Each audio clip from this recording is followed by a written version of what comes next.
warm welcome as we bring you another edition of the Answers Network podcast, audio and video. So you can more than just listen, you can also watch on Facebook Live. So I'm your host, Alan Cardoza, and if you're a regular listener, thank you for joining us once again. But if this is your first time, please make yourself comfortable as we bring you Answers Network.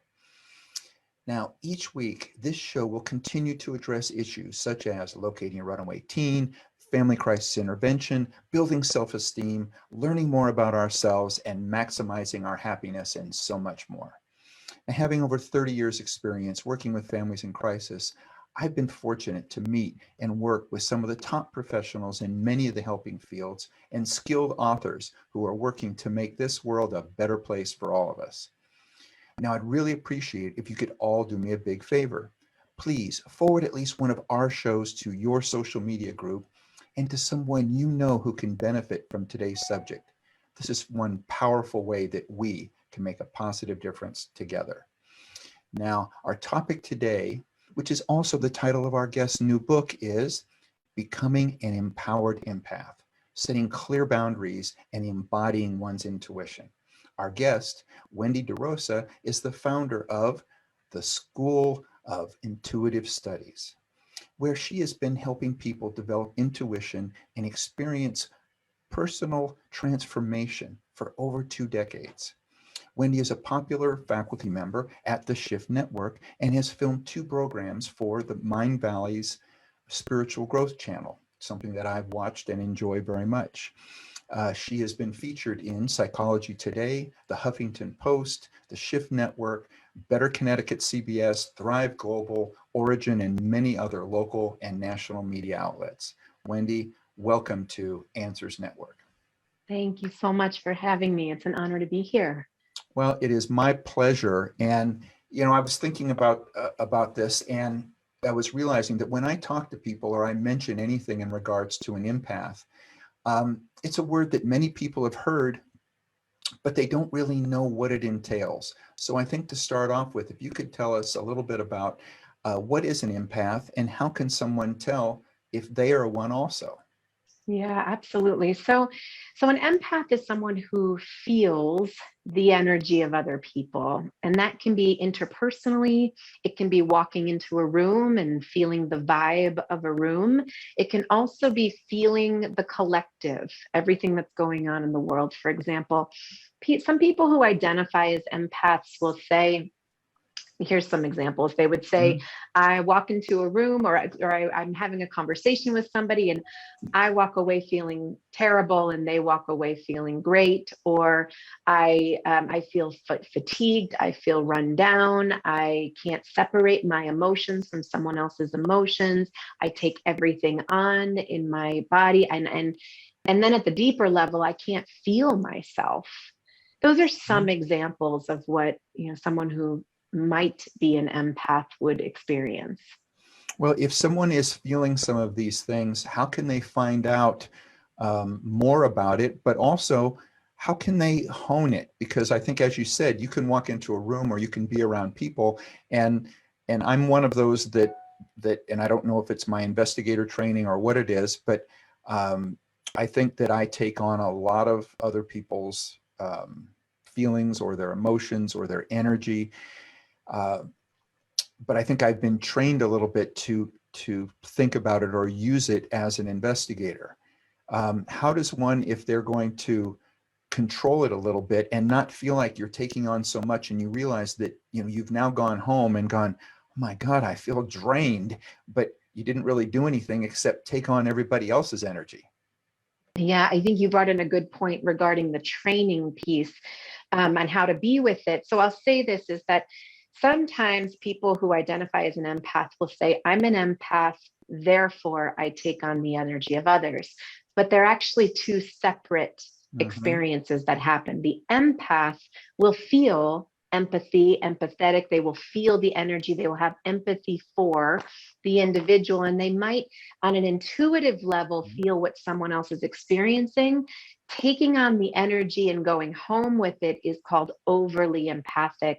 And that essentially means that around my energy body, I have this field. I have this, we call it the auric field. It's a boundary, and energy has crossed over that boundary, and now it's in my space, and I can't separate myself from that energy. And they're actually two different experiences. So much of what I talk about in the book is about what you're saying. It's how do you stay with yourself, Right. and be in relationship with others, have empathy for them, but not lose yourself or merge energetically and lose boundaries. Well, and one of the ways in which you state in your book that to stop taking on other people's energy not only requires an understanding of the physical body and symptoms, but also an understanding of the energetic body. So if you can share a little bit about what that means. Sure, absolutely. So we don't learn about the energetic anatomy in school. We learn about the Right. other systems, the nervous system and muscular and skeletal, but we have this energetic anatomy or energetic system that underlays the nervous system in the body. And in it, we carry a great deal of our energetic imprinting. We also have our chakras, we have our meridians, we have the central channel of our body that fuels life force throughout our whole body. And what I focus on in the book is that there is a chakra system and there is an energetic anatomy. And for us to understand how to hold boundaries for why our energy is, why we're more sensitive or taking on so much, we have to understand the energetic anatomy too, and what's happening in the body that's making us, overly empathic. Now, so you mentioned the chakras, but what do they have to do with being an empath? In other words, I mean, why um, why can one person feel this and recognize it, and while another one may be completely oblivious to it? Right. So in the energetic anatomy, I focus primarily, well, what I talk about in the book is that the empathic intuition sense in the body is related mostly to the lower three chakras of the body. And they're part of our energetic anatomy we don't always connect to. It's Hmm. about grounding into these lower power centers. But the second chakra in particular is the empathic power center. That's the power center that we feel everything underneath the table, so to speak. And why some people would feel and why some people might not feel energetically sometimes has to do with the nature of the human being. But someone who is we all are empathic when Right. we're born. I mean, that's the first sense that develops in the womb, because we have to feel, we feel through our sentient body. But then we are born into our human experience, and in that human experience we develop our belief systems, our attachments, our bonding, our sense of belonging, and how we're going to survive in our social structure. And that's formed by typically our family of origin, or the people who raise us. When we're raised in environments where a sensitive little being has to essentially, their sense of survival and safety is that it coincides with marinating in an environment where there's fear, or where there might be trauma, or where there might be sort of safety being compromised. Then what happens in the body is that the root chakra starts to contract at the tailbone region of the body to self-preserve. Hmm. And this is where the overly empathic experience comes in as a template for sensitive people, which is that the second chakra has to do the root chakra's work. And what it does is it opens up and starts to pay attention to what everybody else is doing outside of us in order for us to meet those needs people pleasing, codependency, over responsibility, any of that happens in order to stay safe, because safety is compromised in the innate self. And so that pattern, we call it hypervigilance. It Okay. repeats itself over and over again in life. And that's what happens for the overly empathic empath. Well, one of the things that I read was that if you go back hundreds of years ago, that people were much more empathic because they needed to be. Is that correct? And so, but it sounds like what I hear you saying is, or what I read was that over time, by changing the way in which we live, we've caused our bodies to sort of lose this or not use it to the point. I guess it would be. They say, if whatever you don't use, you lose. Is that a lot of why we aren't as empathic as humans today as we might have been hundreds of years ago?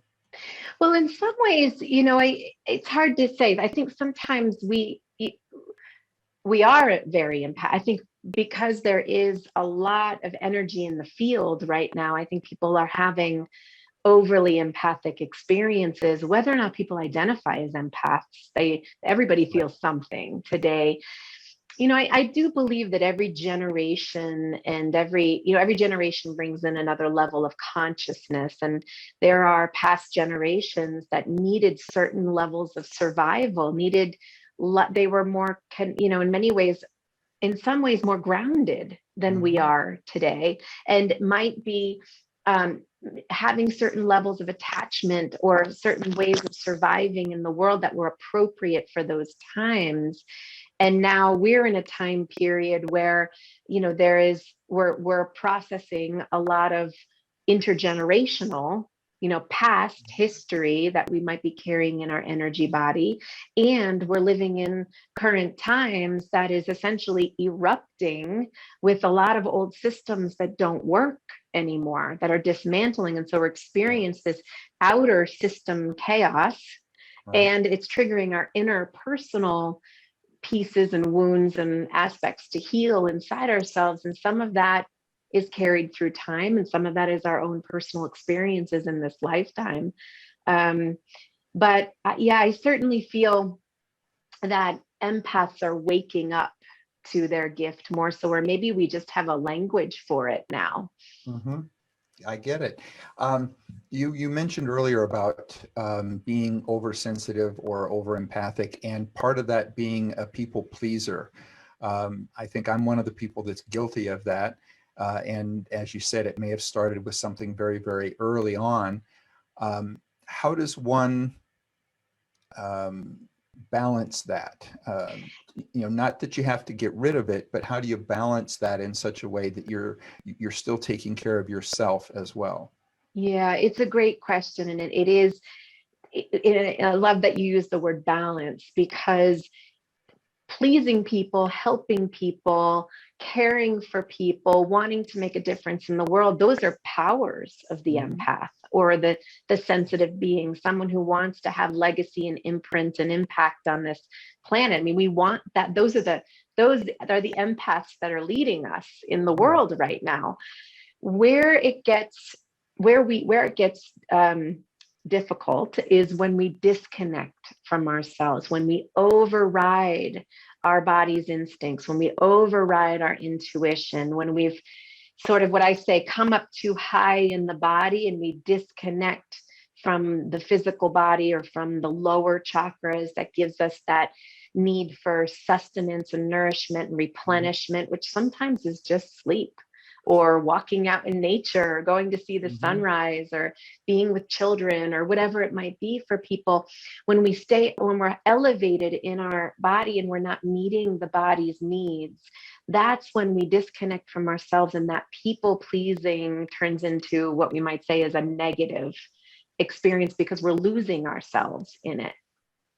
Now, when did you realize that you were an empath, and how did you find out? How does one find out that you have maybe more abilities than others? Yeah, I actually didn't call myself an empath. I mean, for I don't know, maybe 5 years ago, I started to realize like, oh, I am empathic too. I always considered myself an intuitive, and I came into it pretty young. I was an intuitive healer for 26 years. And early on, I was having anxiety. I was having panic attacks. I had a nervous breakdown. I thought there was something wrong with me. And I came to understand that I was highly intuitive, and I had what I call in the book 4 aspects of intuition. So I could see, and I could hear, and I could feel, and I could know, which means absolute overwhelm. It sounds great, but it's an overwhelming experience. And I started to turn to my gift and work with people and help people with the gift that I had. But what I really put together is, as trauma was emerging in the field on the collective level, and there was really more conversation about trauma in the world, it started to stir for people their inner permission to bring it to the surface, to work with it, to process it. And as that happened, it's like the wounds are starting to rise and the sensitivities are starting to rise. And so empaths were emerging saying, I'm sensitive, I'm overly empathic, I'm debilitated by this. What do I do? And I had such a deep study and awareness of the energetic body that I knew that if we understood what was happening in our energetic system, then people would not feel, if they had this awareness or could work with it, it wouldn't leave them feeling powerless or debilitated, rather have some tools and framework for what's happening, and that could support people in being in their power. So what is the difference then of an intuitive and an empath? Yeah, they could overlap. Mm-hmm. So again, in my book, I talk about the 4 aspects: seeing, hearing, feeling, and knowing. Mm-hmm. The upper body are the upper clairs, the seeing and the hearing, clairvoyant, clairaudient. They might be more like the mediums or psychics, might be more upper body intuitives. The lower body intuitives are more the empaths or the claircognizant people. They know because they know because they know, or they feel the energy around them. And so the empathic intuition relates to the clairsentient sense, which is feeling energy. So someone who is empathic is also a clairsentient intuitive. They have both in their body. They feel energy intuitively. It takes a little training and understanding on how to work with it, but not every empath or lower body intuitive is upper body intuitive, and vice versa. And some people are all of them. Some people are all 4 clairs. Wow. Now, one of the things you mentioned a little bit ago when you talked about people being more grounded, you mentioned in the book something about grounding, and it's something that I've done for years. But can you share why it is important and why it supports our healthy intuition? The embodiment, being embodied. Yeah. It is the process of being embodied in our energy system, is that literally our soul is connecting to the first 2 chakras of the body. So, and what we're allowing for that to do is that when our soul is really anchored in our root chakra at the tailbone, literally that power center can unfurl and relax our nervous system and allow flow to come down through our legs and through our feet. And that embodiment process it coincides with grounding and connecting to the earth and feeling that sense of what I like to visualize is the grounding cord from our hips down deep into the center of the earth, and imagining this wide tree trunk that secures our body. We can also imagine roots growing from the soles of our feet and allowing earth connection to open there. But it's this whole system. I mean, grounding and embodiment is this system of the root chakra unfurling, safety and trust, pathways of the legs opening up, grounding cord strong and connected, and that we're sort of in many ways supported by nature also does that process for us too, the more we immerse in it. All right. We have a question that's coming in, and again, I want to thank those that take the time to email or instant message these type of questions. And lots of times we get them from teachers who are working during the day, and so they'll send them in sometimes the night before, or sometimes like this here in the morning. This one reads, I have a dear friend who has been a spiritual teacher for 30 years. Several months ago, she called very excited about a man she met online from London who was going to make her a great deal of money. She was so enamored with him that she gave him $60,000, saying it was based on her intuition. There's been no contract, no paperwork whatsoever, and I almost lost our friendship when I warned her that I was getting a huge warning about the situation. Unfortunately, as I predicted, it turned out to be a scam. So my point is, how do you help a friend who is blinded by their emotions? Or was this just one of her life lessons? And this is from Joel in California. Well, Joel, I think you did the right thing. And that's all you can do is state, if it's a dear friend, you can, and you want to protect them, it is a matter of just communicating what your experience is. And unfortunately, we can't always, bring the horse to water and make them drink at all of it.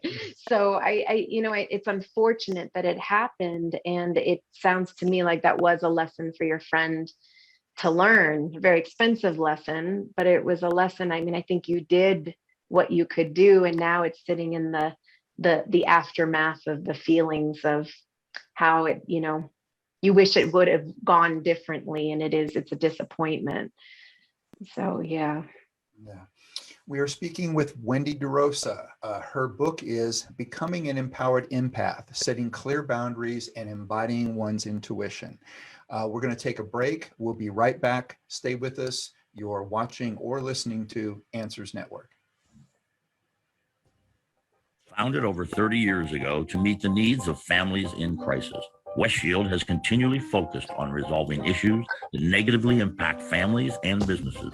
Our signature therapeutic transportation service helps to ensure that adolescents in crisis are safely transported to specialized schools, programs, and treatment centers with unsurpassed experience and success. We are supported by our full-service licensed investigation agency that has legally, professionally, and compassionately located hundreds of runaways and teens. We are experienced and qualified to help, offering solutions which may include referrals to our international network of top professionals in the field of educational consulting, psychology, psychiatry, and investigations. Simply put, West Shield Adolescent Services and West Shield Investigations are the best solutions when your family is facing a personal crisis. Call 1-800-899-8585, 24 hours a day, 7 days a week. That's 1-800-899-8585, or visit our website at westshield.com. Thank you. And we're back. You are listening to or watching Answers Network. My guest is Wendy De Rosa, and we're talking about being an empath. And Wendy, in your book, you state that empaths experience the world through their intuition. So tell us more about what this looks like on a daily basis for you. That's a good question. So on a daily basis, I mean, I certainly, I can feel the people in my intimate environment, which would be my family, my child. I'm also very aware of the collective. I intuitively will feel that the collective is in my awareness so much because there is such it gives me inspiration on how I can turn around and support in different ways. And so in my world, that might be, I'm going to make a video that I think might be beneficial for my, social media feed, or I'm going to write this article, or I'm going to, offer a piece out based on what I feel might help somebody in their day to day. So I certainly intuitively feel what's going on in the collective. I also have to take care of my energy. So I might, there's energetic tools I'll do. I will send people back, send their energy back to them, even if they're my beloved students or my, people that I love dearly. I will make sure that people are in their own energy bodies, that my energy body is protected and safe. I'll do this, in the morning. I'll do it before I go to sleep. I'll do it midday. I'll ground myself a whole bunch of times during the day, as often as I can. I'll breathe into my central channel. I'll breathe into my grounding cord, just to help me come back to my own body, because I believe we're just in an atmosphere where anything can take us off our center these days. It's a lot harder to stay grounded than it is to get swept away. And so the work is, how do I stay grounded and centered? So I do implement energetic tools to help myself stay centered and grounded as I'm sort of allowing myself to feel into what's going on, so that I might show up in a way that might be supportive. We've talked a little bit about what it is. I'd also like to talk a little bit about what being an empath or an intuitive is not. And the reason is I was thinking about, there was a time some years ago that I felt something very, very odd every time I was around a particular person. But I couldn't explain it. I just felt like as soon as they became part of the conversation or part of the group, I had this incredibly strong feeling about their presence. And sometime later, one of their friends said that person no longer hung around or whatever. And they said it was because they felt like every time they were around me that I was reading their mind. Which I didn't feel like I was, but yet I was feeling something. So, but let's talk about what it's not, because this thing about, they can read minds or whatever. I think there's some information that's out there that might not be accurate. So let's share a little bit about what it's not. Yes. So empathic intuition is actually not clairvoyance. It's not the higher guidance, the mediumship, the connection to spirit world, the transference that might happen for some people on that spirit realm. It's also not, like you're saying, it's not the mind reading, although I think that's someone's framework for what mind reading might be. I don't know if I know that the same way that it's intended. But there's also something interesting about, projection. And if someone feels uncomfortable in, my presence, and I have had people say to me, I don't know that I want to be friends with you because I'm afraid you might be checking me out intuitively and energy. And I have very strong professional boundaries around my work. Like, I would never do that. But they told me years later, after we did become friends, I didn't want to get close to you because I thought you would read me all the time. And I thought, oh my goodness, no way, that I would never do that.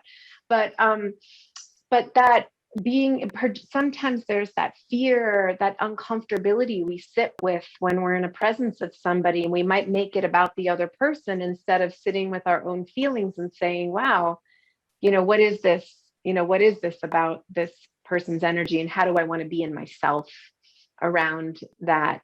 So there's some examples of what it might not be.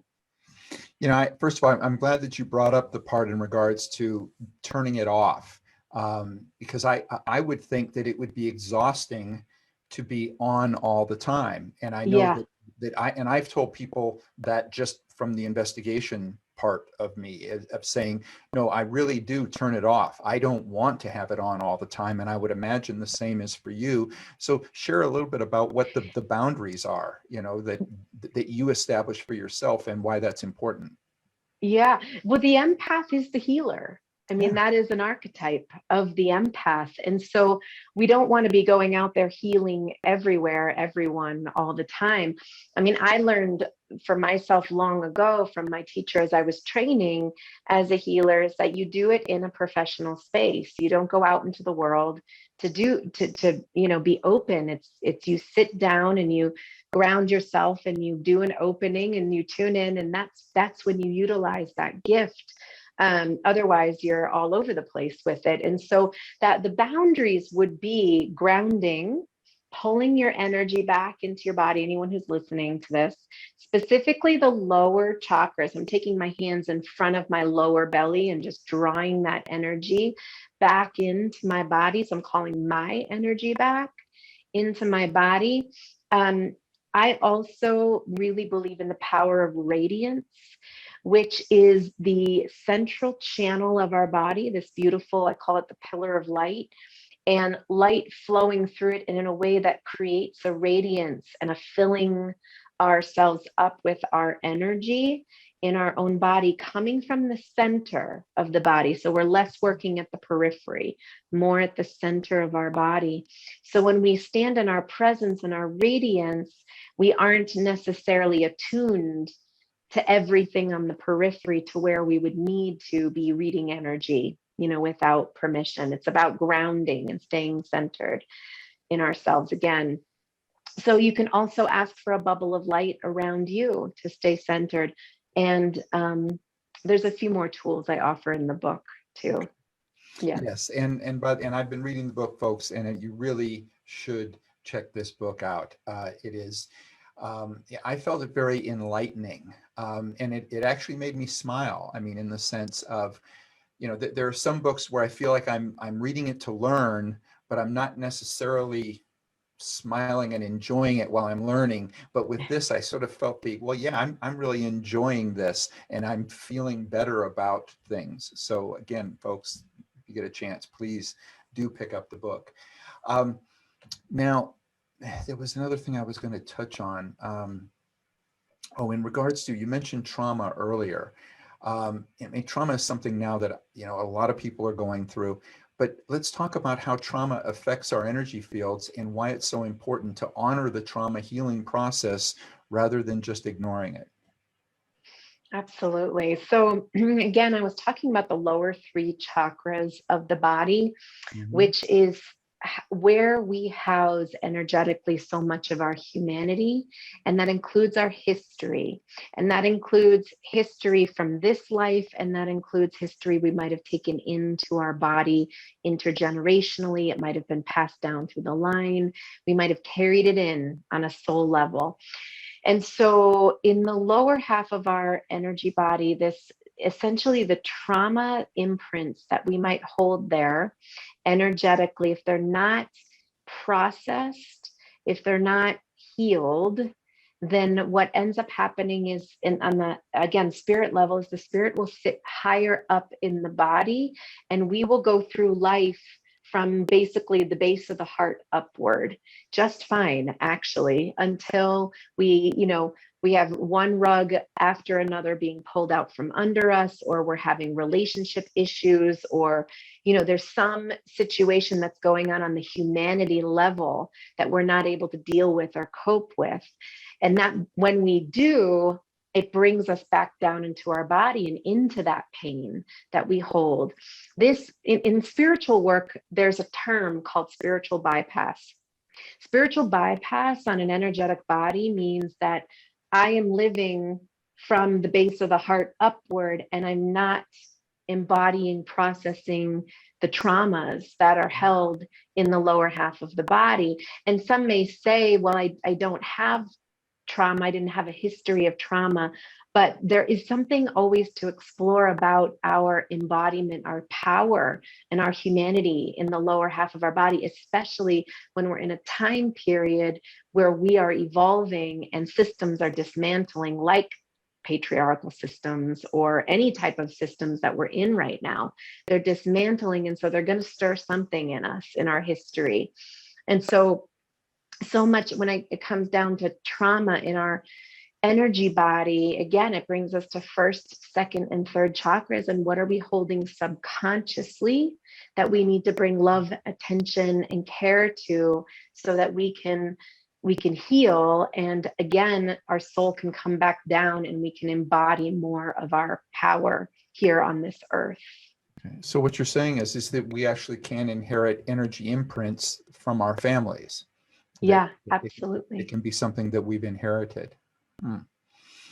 So, I mean, it's interesting. So, what is the most important thing that someone who wants to stop taking on other people's energy needs to know? What would be the one most important thing, be it from family or from just our surroundings? Mm-hmm.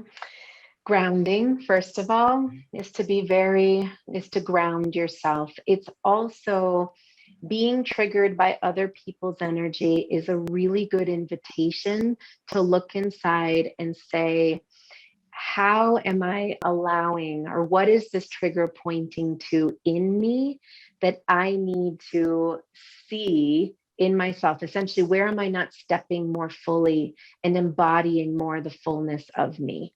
You know, it's not just about the people on the outside. It's not just their energy. It's our energy. How are we not holding the fullness of our presence in our body? And we've got another question coming in. This one reads, I'm hearing from various sources in our spiritual community that the COVID mRNA vaccines could seriously damage the body's natural RNA and immune system functionality. Do you believe these vaccines could harm not just the physical, but the spiritual pathways, such as our chakra systems as well? And this is from Virginia in Florida. So personally, I do not. I personally believe that the radiance, the presence of our health, or let me say it this way, our health and well-being inside ourselves is bigger and more expansive than the impact of any medicine. I mean, this is true of any medicine that we take in. I have many, many times taken, I'm more of a natural person, but I'll turn to Western medicine, absolutely, if it's necessary and needed and there's a purpose for it.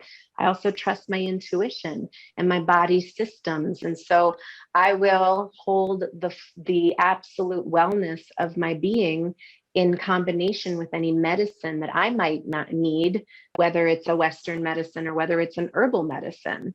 You know, there's just an inherent wellness that we can hold in our body. And, I guess in my experience, when I've looked at people's energy bodies, I have not seen the vaccine affect people's chakra systems. Okay, well, that's good to know. It's very good to know. So one of the things that I like to touch on is how can we make a positive difference in the world? And something like this, why aren't we teaching in schools? Why aren't we starting kids younger at being able to look at these things, to be able to self-regulate? Because I think now we have situations in which they're not being taught how to self-regulate. In fact, they're being told that you don't have to self-regulate, that somehow some outer force is going to do that for you. And I think this would be something, and especially now with what so many kids are going through right now, that why not provide something in the schools that could help them self-regulate to the point in which it's going to help them mentally, physically? What's your thoughts? Well, my thoughts is it's going to be the empaths who are going to make this happen on a wider scale in the schools. I mean, and I have a 6-year-old, and I get this deeply, your question. And I mean, I do believe that there are, in terms of self-regulating, what can we implement into the schools that are helping kids connect more to themselves and calm their nervous systems and find more sense of self. Part of that comes down to how to parent intuitive or empathic children. And one day I'll write a book about this, but I'll say now that really nurturing and supporting children in their emotions is absolutely training for their nervous systems and for their empathic abilities later in life, for their ability to stay with themselves throughout their lives. So I was raised in the generation where nobody knew what to do with children who had big emotions. They were just punished for it. We were told we're meant to be seen, not heard. We were punished when there was anger. Well, or they were given Ritalin. Yeah. Yeah. Absolutely. Medicated. Absolutely. Yeah. So how do we, as the adults, how do we become okay with our emotions and our inner children's emotions, inner child's emotions, enough for us to be able to have more capacity for children in their emotions? That's really what they're challenging our bigness. How are we, their bigness is challenging us to be able to stay centered, and we model that regulation. As we do it in ourselves, we give them tools, doing it, in themselves. It's modeling. I think that modeling can continue in the schools. Well, yeah, I just think that it's a shame, because I think that it's one of the many things that we're stifling in them, rather than allowing them to feel it, to experience it, and to go with it if that's what's working for them. Yeah, absolutely. I do this with my daughter where she's angry and she throws something at me. And I'll say, you feel like throwing something, don't you? And she says, yeah, I'm so mad. And I say, okay, let's go outside and throw things. Let's just get some rocks and throw as far as you want. And I let her have her anger and express her anger, but we're in what I call a controlled environment, a therapeutic environment, where she's able to get the emotion out and not be shamed through it. Now, and then, so how does this, well, first of all, how can we kind of reverse some of this stuff, but how does this how does this tie into our inherited belief systems, and how they're affecting our lives, so that we are then passing that on to the next generation? And how can we start making a shift? So I am a big fan of inner child work and being able to connect to ourselves, to our own inner children, around the belief systems that we inherited and the emotions that we might be stifling still as adults. Sometimes we're still processing pockets of time or experiences that happened way back when, and we stuffed it, and it sits as a pocket in our lower body. And when we access that pocket, it's, whoa, where did that come from? It came out of nowhere. But that's a fantastic release experience. And when we can imagine that our inner child is in a room, and we give our inner child permission to dance, sing, yell, scream, kick, play, jump, everything that's so inherent to a child to have full expression, we can actually start shifting in ourselves, because we're becoming more whole. Ultimately, we're walking into the world more integrated as we start meeting these inner, this inner self, this inner child's unmet needs. That's one way. As you were saying that, one of the things that was bringing a smile to my face was that I just had a birthday recently, and one of my sons said, "Okay, Dad, so have you decided what you're going to do when you grow up?"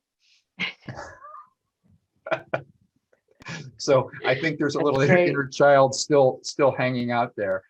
Yeah, the inner child will forever dream, wherever.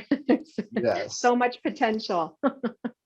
Now, one of the things in the book that you refer to is the central channel. So tell us about the central channel that you refer to, or I think you also said the pillar of light, and why is that so important for us or anyone as empaths? The central channel is a meridian in the body that runs in front of the spine. The spine is pretty far back in the body. So essentially, the central channel is in the center of the body.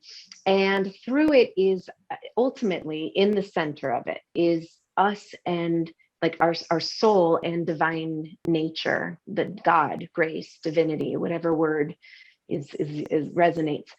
And that luminosity of light, when we allow more illuminance in the central channel of our body, the overflow of that light, which we can visualize, which we can call in from the divine above us, we can call in from the earth below us, it sources the channel, and the overflow forms the pillar. It's a radiance beyond the central channel. And that is the center of our being. That's our true light, our true self, our true nature. More on the periphery is our ego consciousness, which is our conditioning, what we were raised with, how we were told to be in the world. And so that, as we allow more of our soul's light and our inner radiance through the body, we allow more of our soul to take up space, more of our truth to take up space in our being. So, and I was just checking, we're actually starting to run short of time. What is the best way for anybody that wants to get in touch with you if they want to get more information, or they want to start maybe seeing about getting some training to see if they can find out more about their own intuition? Sure. I have two websites. I run the School of Intuitive Studies. So that's schoolofintutivestudies.com. And then my website, wendyderosa.com. So all my trainings are at the school, and you can find my books at either places, but wendyderosa.com has some direct information. All right, that's great. And so in closing, one of the things I like to do is I want to hand you the magic wand. And in handing you the magic wand, what is the one thing that you want to do where you feel you can make the biggest positive difference in the world? I believe that I feel like how I want to make a positive difference in the world is to help people understand what's happening in their energetic system that would support their presence, their being, their intuition, their actualization of self in the world. And I want to help the planet too, climate. Yes. Well, but I think what you're saying is that if you learn more about yourself and who you are and what you're capable of inside, you're going to make better decisions on those other things. Absolutely. You're going to get it. Yes, Yeah. absolutely. I love it. Yeah. So, Wendy, thank you so much for joining us. This has been a pleasure for me, and I think for many of our listeners as well. So for everybody out there, again, if you were driving and you couldn't write that down, if you go to the answers.network site, we will have all of Wendy's information there, how to find the book or how to get her to her website. Thank you so much for having me. You're very welcome. And for everybody out there, please join us next Monday when we are joined by Bailey Gaddis to discuss her new book, Asking for a Pregnant Friend. Okay, it's 101 answers to questions women are too embarrassed to ask about pregnancy, childbirth, and motherhood. And please, when you get a chance, visit our website at answers.network, and you can go to the archives and you can look at all the past interviews, or better yet, just subscribe to the show through iTunes, iHeartRadio, Spotify, SoundCloud, Stitcher, YouTube, Spreaker.